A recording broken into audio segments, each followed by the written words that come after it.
Salon സംരംഭങ്ങൾക്ക് കേരളം മികച്ച ഇടമെന്ന് കേശാലങ്കാര വിദഗ്ധനും salon സംരംഭകരുമായ Javed Habib കേരളത്തിൽ 10 പുതിയ അക്കാദമികൾ സ്ഥാപിക്കാൻ ലക്ഷ്യമിടുന്നതായി ജാവേദ് ഹബീബ് പറഞ്ഞു. ക്ലാമി ന്യൂയോർക്ക് എന്ന കോസ്മെറ്റിക് സംരംഭം കൊച്ചിയിൽ സംഘടിപ്പിച്ച ശില്പശാലയിൽ സംസാരിക്കുകയായിരുന്നു അദ്ദേഹം.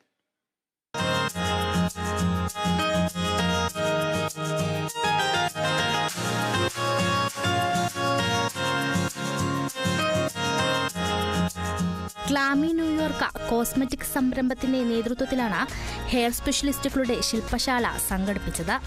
സലൂണുകൾക്ക് വളരാൻ കഴിയുന്ന അനുകൂല സാഹചര്യമാണ് കേരളത്തിലെന്നും 10 പുതിയ അക്കാദമികൾ സ്ഥാപിക്കാൻ ലക്ഷ്യമിടുന്നതായും ജാവേദ് ഹബീബ് പറഞ്ഞു.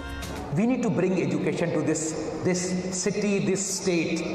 So what we plan to do, we want to open academies.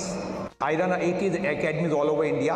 My next platform for 25 years is have academies all over in Kerala. And on that academy basis, let's generate employment. And if we can generate employment, why people should go to Dubai? Why not Kerala?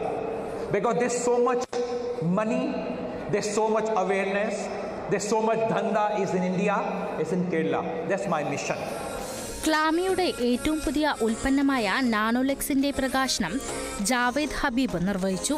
മുടിയുടെ repairing, strengthening, smoothening, straightening എന്നിവ എളുപ്പത്തിൽ നടത്താൻ കഴിയുന്ന ഇന്ത്യയിലെ ആദ്യ ഉൽപ്പന്നമാണിത്.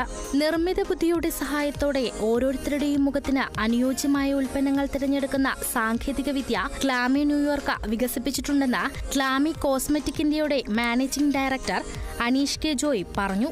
കേരളത്തിൽ ഞങ്ങൾ ഏതൊരു പ്രോഡക്റ്റ് വരുമ്പോഴും അതിനുള്ള ഇൻഫ്രാസ്ട്രക്ചർ ആണ് ഞങ്ങൾ ആദ്യം ബിൽഡ് ചെയ്യുക.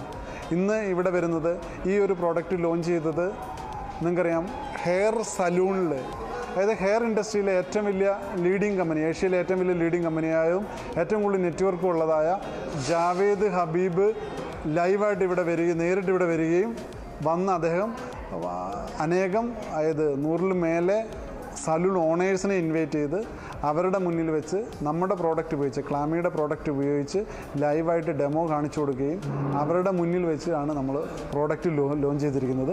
കേരളത്തിന്റെ വിവിധ ഭാഗങ്ങളിൽ നിന്ന് 300-ലധികം പേർ ശില്പശാലയിൽ പങ്കെടുത്തു. Kerala vision news, Kochi.